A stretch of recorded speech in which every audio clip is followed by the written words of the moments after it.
సంవత్సరం పురస్కరించుకొని శ్రీ గణేష్ గడ్డసిద్ధి గణపతి ఆలయానికి పోటెత్తిన భక్తులు. సంగారెడ్డి జిల్లా ఇస్నాపూర్ మున్సిపల్ పరిధిలో రుద్రారం గ్రామంలో సిద్ధి గణపతి ఆలయానికి భక్తులు పోటెత్తారు.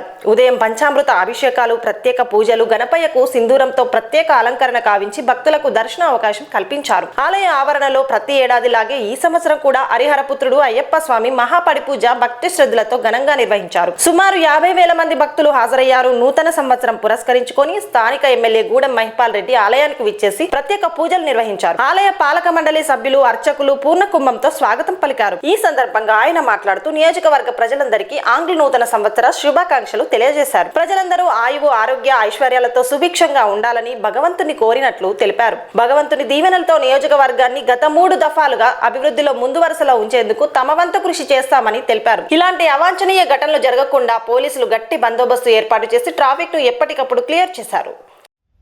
నూతన సంవత్సరం కావడంతో సంగారెడ్డి జిల్లా పటాన్చెరు నియోజకవర్గం రుద్రారం శ్రీ గణేష్ గడ్డ దేవాలయంలో భక్తుల రద్దీతో కిటకిటలాడింది. భక్తులకు ఎలాంటి అసౌకర్యం కలగకుండా అన్ని రకాల ఏర్పాట్లు చేసినట్లు ఆలయ ఈవో లావణ్య తెలిపారు. కెమెరా పర్సన్ గజేందర్తో రిపోర్టర్ శంకర్, పటాన్చెరు.